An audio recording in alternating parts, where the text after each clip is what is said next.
I am starting this new habit where I'm trying to publish a video every day. And what I'm trying to do here is I want to build a habit. Because like all things in life, if you want to get good at something, you have to form a habit. I used to be an athlete, fitness trainer, and I know that in order for you to be good at something, you have to get your reps in.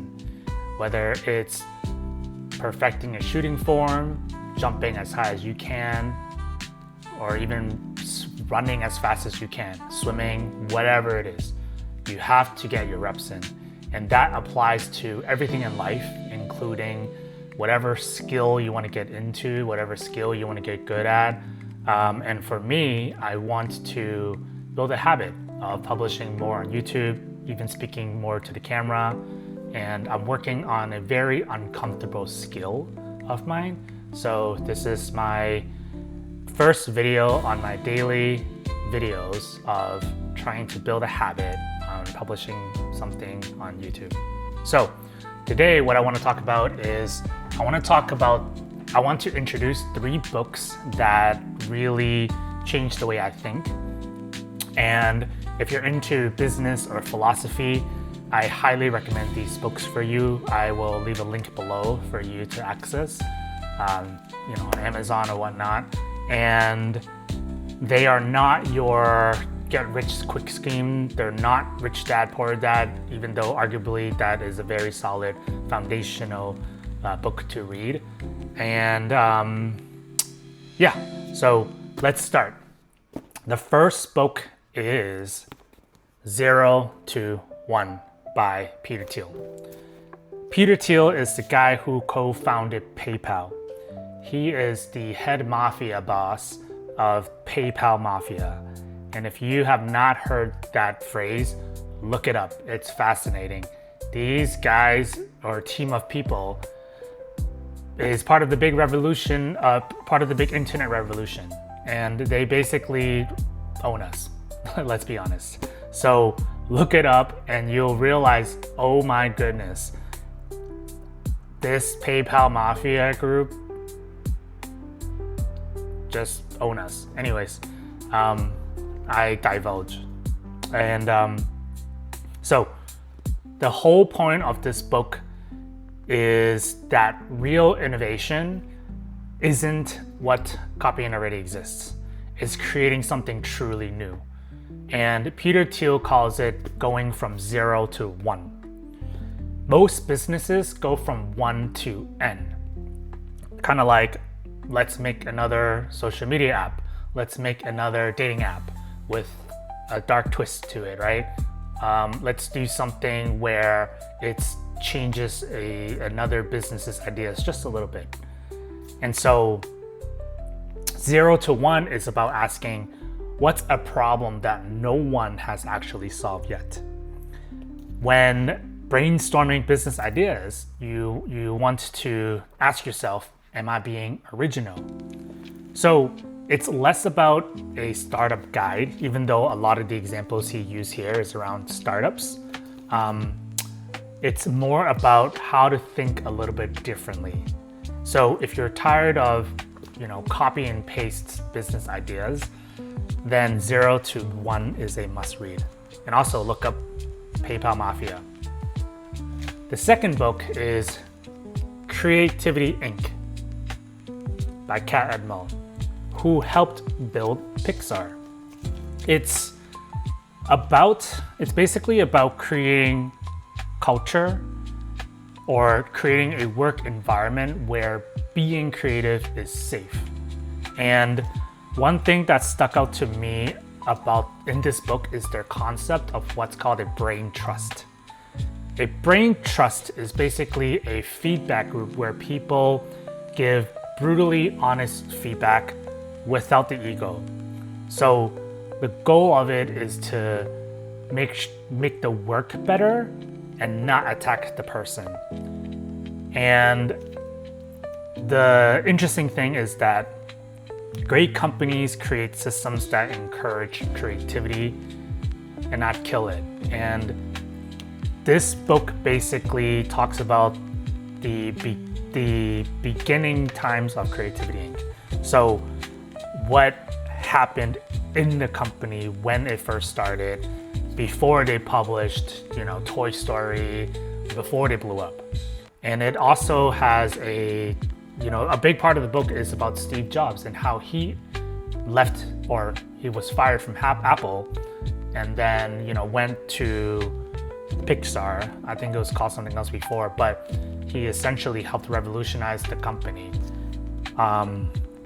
And let's be honest, right? When you're in a work environment, managing fear it's huge. And a lot of times you want to be risk adverse, especially now where you can be laid off at any moment. So you want to be safe. But Creativity Inc., Pixar,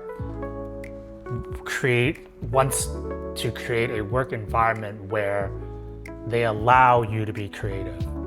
And it shows you that failing isn't scary. It's just part of the process. So I highly recommend this book, especially if you love Pixar, you want to learn about the history, and you want to understand how they're able to drop hits after hits after hits.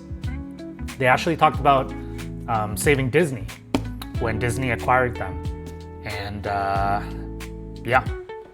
But for those who remember, when millennials grew up, there were a lot of great Disney movies. Cinderella, Anastasia, Pocahontas, Snow White, Sleeping Beauty. All of those were created by this group of, I think it's called like 9 Wise Men or something like that. But after that era died, Disney just started producing crap. Cinderella 2, Cinderella 3, right? Nothing is original. Kind of like 1 to N versus 0 to 1.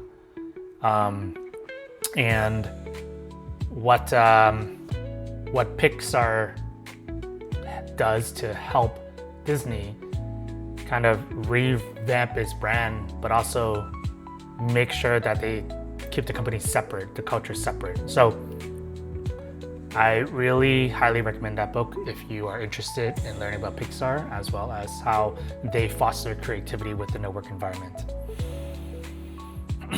Last but not least, this is a bonus book, and this is probably my all-time favorite. It's a New York Times bestseller. This is Plato and the Platypus Walk into a Bar, Understanding Philosophy Through Jokes. And this teaches you really big fundamental concepts of philosophy, like existentialism, logic, ethics, all through jokes. Bar jokes, like they walk into the bar and then they joke around, right?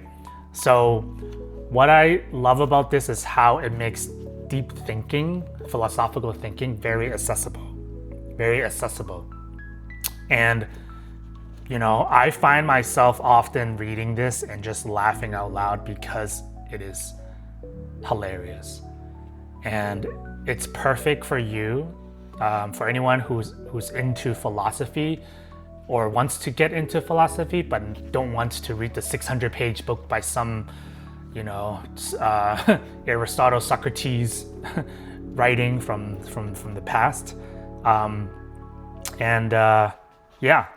So, in conclusion, why these 3 books? Why did I put them together? Because business isn't just about spreadsheets. It's about how you think, how you create, and how you understand the world. So, 0 to 1 teaches you how to think originally. Going from 0 to 1, not 1 to N. How to become a unicorn company. Creativity Inc.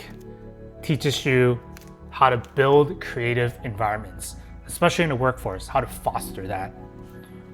And last but not least, Plato and the Platypus reminds you how deep ideas can be fun.